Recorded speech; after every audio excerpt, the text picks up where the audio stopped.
이사야서 4장 1절에서 6절까지 한번 보도록 합니다. 이사야서 3장은 심판에 대한, 예루살렘의 심판에 대한 내용들이 나오고요. 오늘 그 4장에는 그 심판의 끝에 대한 이야기들이 나옵니다. 이사야서 4장 1절에서 6절까지 한 절씩 교독합니다. 그날에 7 여자가 한 남자를 붙잡고 말하기를, 우리가 우리 떡을 먹으며 우리 옷을 입으리니 다만 당신의 이름으로 우리를 부르게 하여 우리가 수치를 면하게 하라 하리라.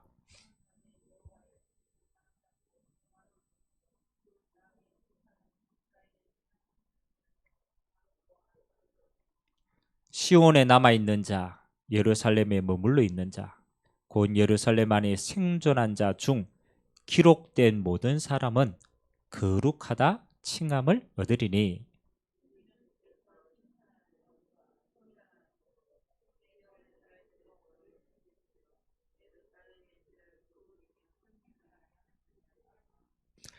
여호와께서 거하시는 온 시온 산과 모든 지폐 위에 낮이면 구름과 연기, 밤이면 화염의 빛을 만드시고 그 모든 영광 위에 덮개를 두시며.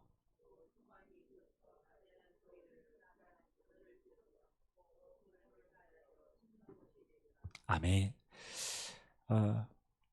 이사야서의 가장 큰 주제를 우리는 이렇게 잡았죠. 남은 자다. 하나님은 여기에 모든 포커스를 두고 있어요. 여러분, 심판하는 이유도 남은 자를 택하는 기준들이 있죠.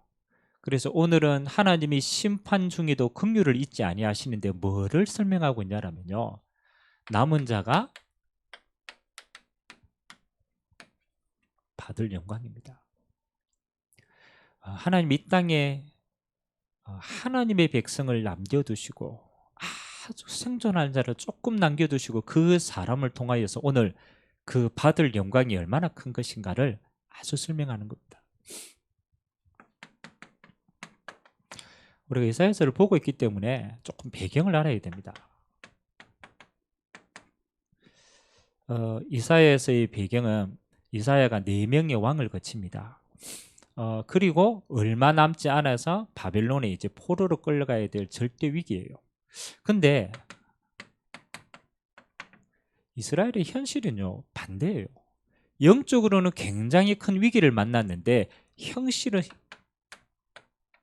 풍요롭게 보여요. 이게 아이러니하죠. 이스라엘은 지금 하나님의 심판을 앞두고 있는데요, 현실은 아주 안정된 것처럼 보여요. 그래서 사람들이 생각에 괜찮구나 라고 하게 만들어요. 근데 하나님은 오늘 이걸 보는 게 아니죠. 하나님 뭘 보시느냐, 이걸 보는 거예요. 영적 현실을 보게 하는 거예요.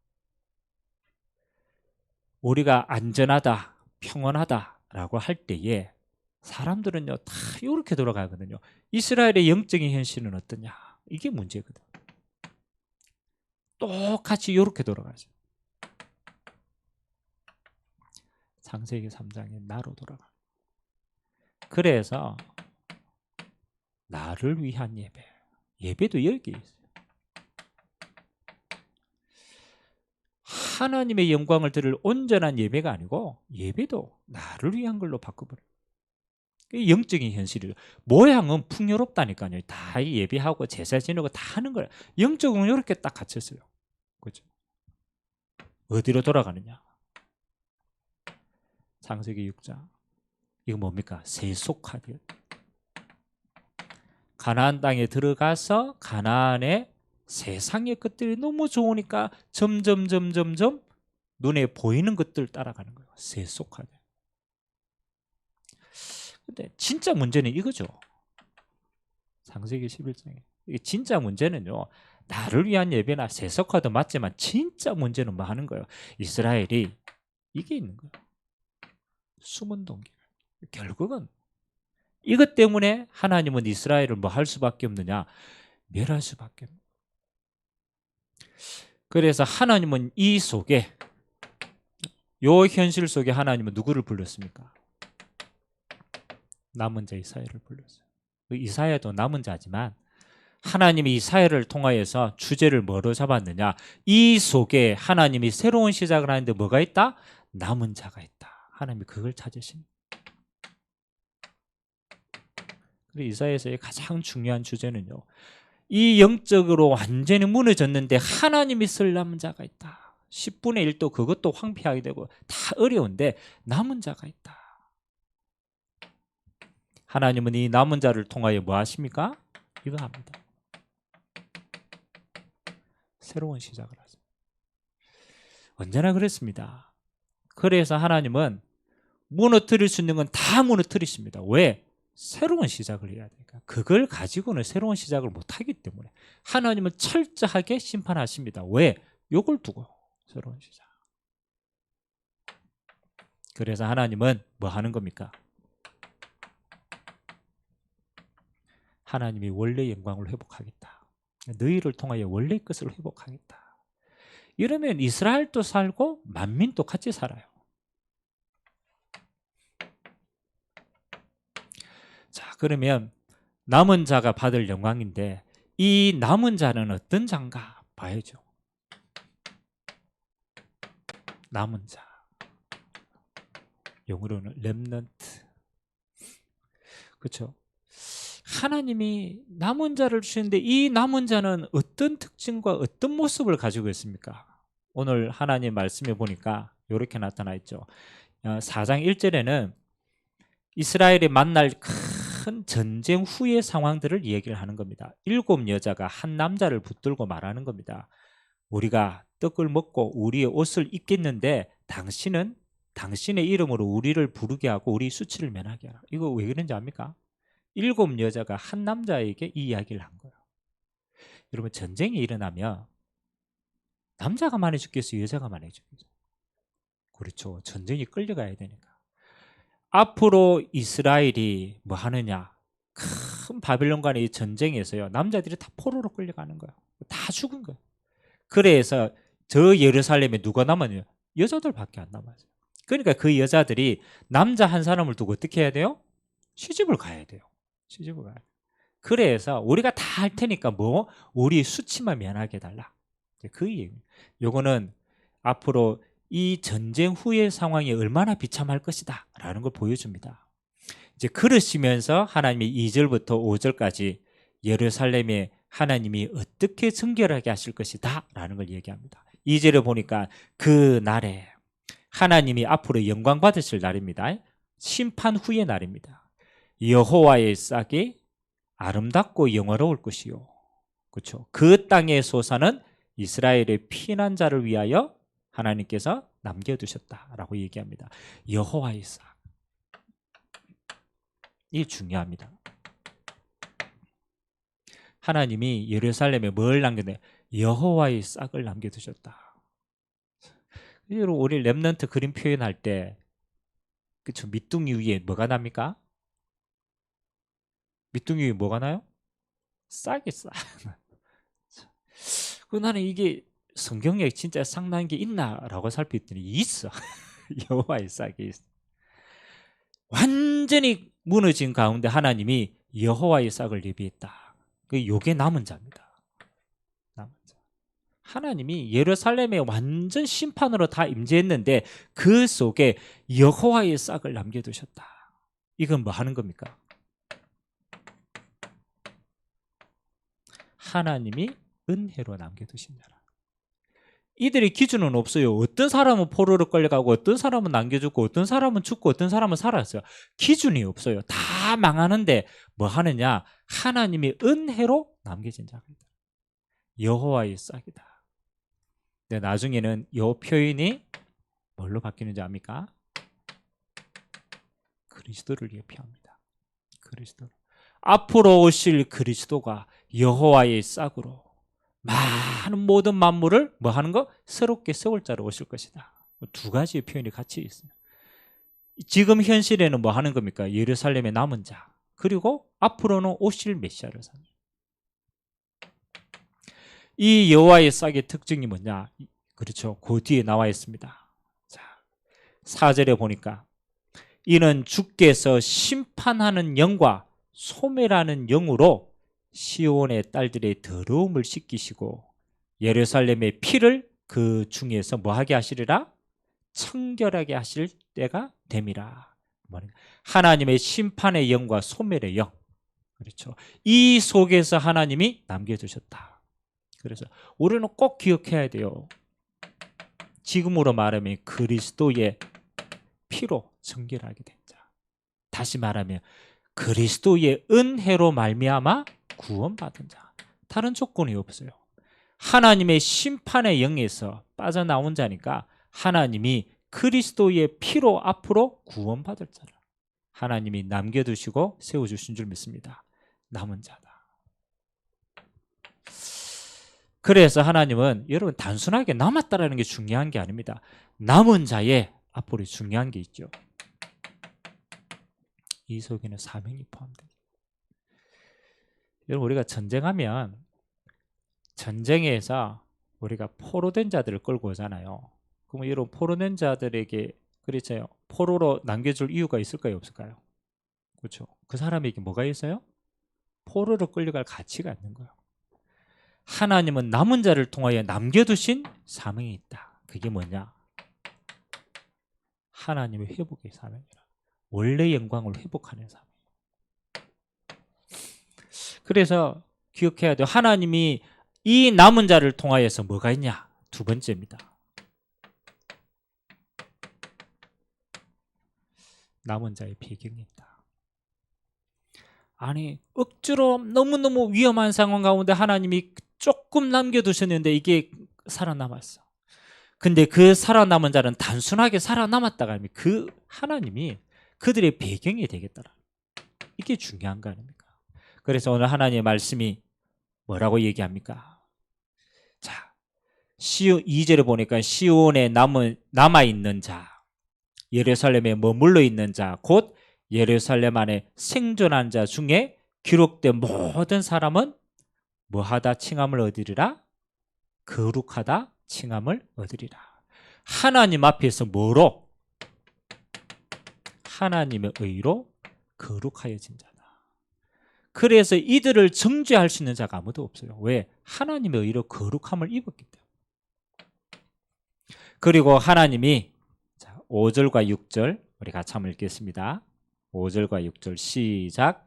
여호와께서 거하시는 온 시온산과 모든 지폐 위에 낮이면 구름의 영과 밤이면 화염의 빛을 만드시고 그 모든 영광 위에 덮개를 두시며 또 초막에 있어서 낮에는 더위를 피하는 그늘을 지으시며 또 풍우와 피하는 숨을 곳이 되리라. 아멘. 오늘 여호와께서 이 남은 자에게 하나님이 뭘 얘기합니까? 낮에는 구름과 연기로, 밤에는 화염과 빛으로 만드셔서 그 모든 영광 위에 하나님의 덮개를 두시겠다. 두 가지입니다. 하나님이 남은 자의 배경, 지금으로 말하면 이거 아닙니까? 보좌의 배경 아닙니까? 여러분 하나님이 왜 구름 기둥과 불 기둥으로 이 백성을 그렇게 또 철저하게 지키신다고 약속합니까? 그렇죠. 남은 자의 사명이 있기 때문에. 그래서 남은 자는 중요하게요. 이제는 이 땅의 것을 누리면 안 돼요. 이 땅의 걸 누리면 옛날로 돌아가요. 남은 자는 뭘 누리는 거냐? 하나님의 배경을 누릴 자로 축복하신다. 그래서 우리가 성삼위 하나님의 배경, 하나님이 남은 자에게 새롭게 주시는 배경입니다. 구름 기둥과 불 기둥으로 하나님은 뭐 하는 겁니까? 이 하나님이 시공간을 초월하여서 하나님이 이 백성을 구름 기둥과 불 기둥으로 지키신다. 그리고 더 중요한 겁니다. 하나님은 이 보좌의 영광 성삼위 하나님이 직접 역사하셔서 뭐 하는 겁니까? 똑같이 237의 빛으로 모든 만방의 빛을 발하기를 원하신다. 남은 자의 배경이요 뭐 하는 게 하나님이 배경이 되신다. 하나님이 이렇게 남은 자로 은혜로 남은 자를 주시고 이건 하나님의 은혜입니다. 하나님이 그들에게 친히 내가 너희의 모든 배경이 되겠다. 다시 약속합니다. 여호와를 바라보는 자에게.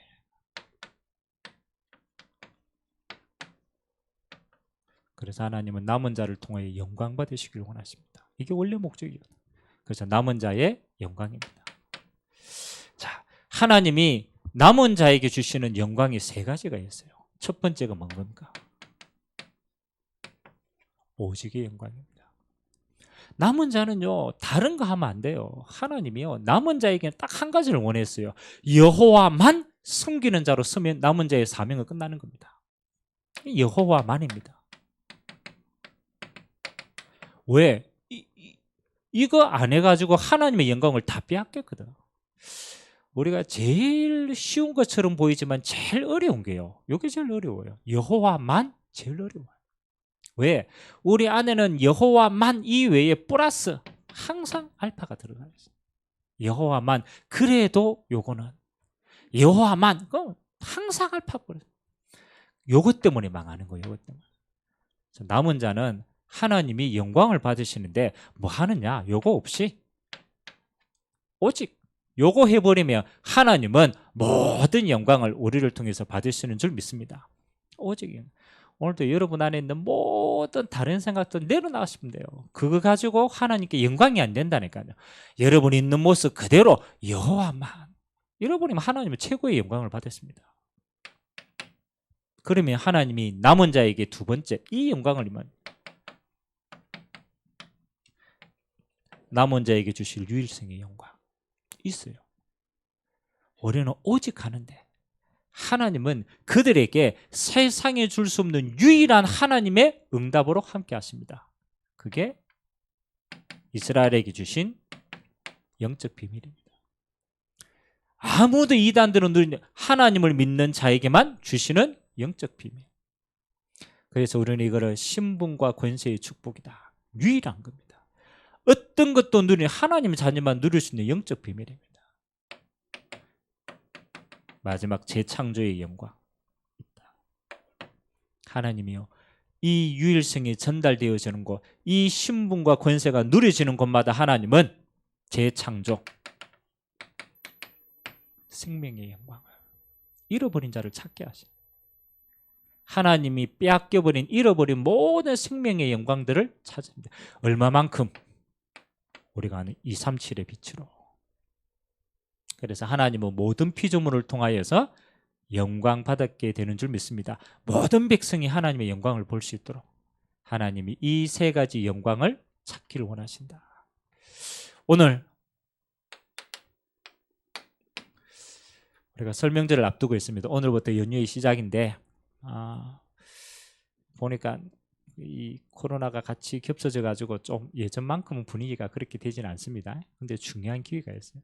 하나님은 우리에게 설 연휴를 허락하셨다. 그런데 하나님은 우리에게 이사야서를 주셨어요.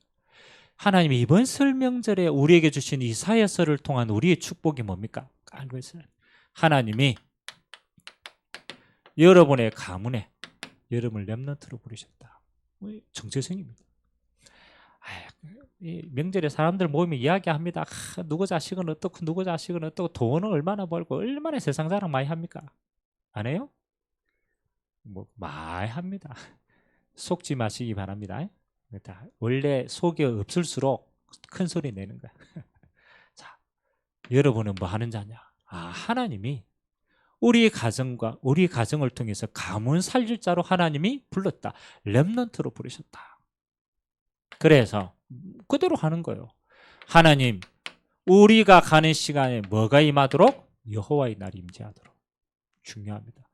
어떤 것도 여러분의 가정의 우상이 안 무너집니다. 안 그렇습니까? 여러분의 가정 속에 홀이 있어가 모르는데 여러분 가보면 알잖아요. 야, 저는 우리 집에 이렇게 저 혼자 이렇게 있을 땐 잘 몰랐는데요.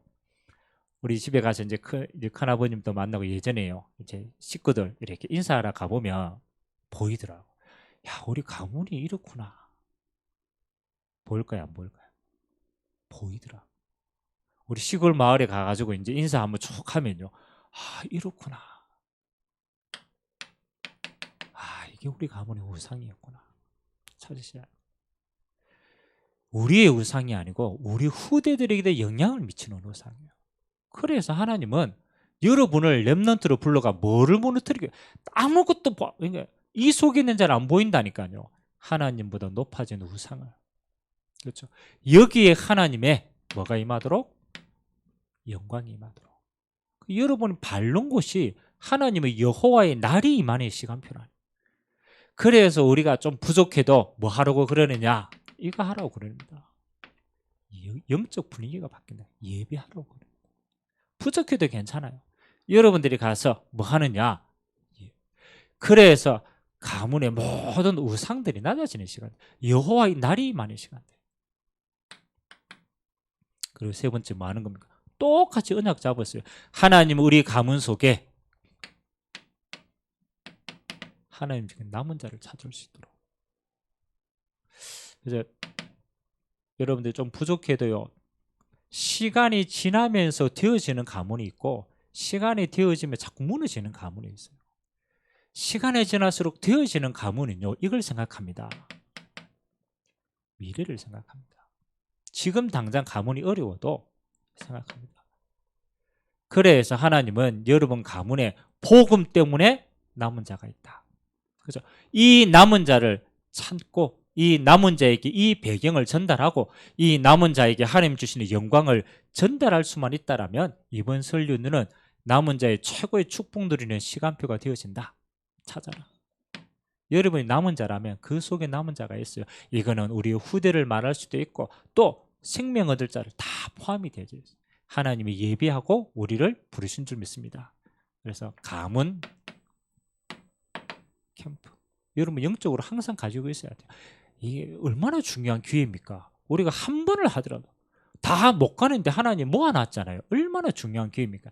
다 세상 자랑은 그들을 하라고 하고 우리는 포커스는 그게 아니다. 내 정체성을 확인하는 것이다. 그리고 여호와의 날이 임하도록 기도하는 것이다. 그리고 남은 자를 찾는 것이다. 이제 1월 달을 마감하고 또 2월 달을 집중합니다. 1월 달에는 우리가 요 단어를 잡았어요. 집중이라는 단어를 잡았습니다. 하나님 전문전도 시대를 위하여서 하나님, 내가 하나님 앞에 온전히 드려지기를 원합니다. 포커스 온 하는 거예요. 집중하는 거예요. 그래서 여러분 구역별로 또 여러분의 개인별로 하나님 앞에 여러 가지 집중의 시간표를 가지고 지금 계속 나아가고 있습니다. 6월 달에는 여러분 집중하면서 앞으로 우리에게 11달이 남아 있잖아요. 이 11달을 위하여서 계속 뭘 쌓아야 되느냐? 기도의 단을 좀 쌓으시면 돼요. 영적인 축복이 예비되어 있기 때문에 진짜 우리가 말씀에 집중을 했다라면 이게 언약의 흐름이로구나 라고 집중을 했다면 이제는요 무슨 다른 싸움 아니에요. 기도의 단을 쌓는 싸움. 그래서 이제 조금씩 제가 보니까 교회에도 뭐 개인별로도 자꾸 합심해서 기도하려고 하는 영적 분위기들이 참 많이 올라왔어요. 저는 정말 중요하다고 생각합니다. 여러분 하나님의 언약은 진짜 우리가 기도의 단을 쌓을 때 이렇게 됩니다. 성취하는 문이 열리더라고요. 말씀이 성취되는데 하나님이 반드시 요 시간표를 두시더라고요. 왜 그러느냐? 하나님 이렇게 얘기합니다. 내가 너희 필요한 거 다 시간표가 있는데 그냥 두면은 너희가 교만한다. 왜? 누구가 잘한 줄 알고. 그래서 아는데 하나님이 조건을 하나를 달았어요. 그래도 뭐 하여야 줄 것이다? 성경 나왔잖아요. 그래도 구하여야 줄 것이다. 왜 구하는 겁니까? 요거는 하나님이 주신 것임을 확인하는 방법입니다. 여러분 안 구했는데 무조건 떨어졌다 이러면요 우리 인간은 절로 돌아간 장생의 삼종 돌아간다니까. 그렇지. 내가 이렇게 운이 좋은 사람이야. 내가 이렇게 실력이 좋은 사람. 그러면 하나님 은혜가 지속적으로 못 받아요. 그래서 본격적으로 뭘 만드느냐? 여러분 개인과 합심과 여러분 중보와 기도의 시스템을 만드세요. 그래서 온전히 이렇게 기도의 단어로 주님 앞에 나아가는 믿음의 시간 되시길 주님의 이름으로 기도드립니다. 기도 한번 하겠습니다. 하나님 감사드립니다. 오늘 남은 자의 영광입니다. 하나님 밤나무 상수른 나무가 다 배임을 당하고 그 10분의 1도 황폐하게 되는 그 이스라엘에 하나님은 남은 자를 주셨습니다. 그 남은 자는 하나님의 은혜 입은 자입니다. 그 남은 자는 하나님의 보좌의 배경으로 역사하시는 자입니다. 그 남은 자를 통하여서 오직의 영광을, 그리고 남은 자를 통하여서 유일성의 영광을, 재창조의 영광을 받으시고 오늘 하나님이 가장 원하시는 여호와의 축복이 임하는 시간 되어지도록 주께서 은혜를 베풀어 주옵소서. 감사드리며 예수 그리스도의 이름으로 기도드리옵나이다. 아멘.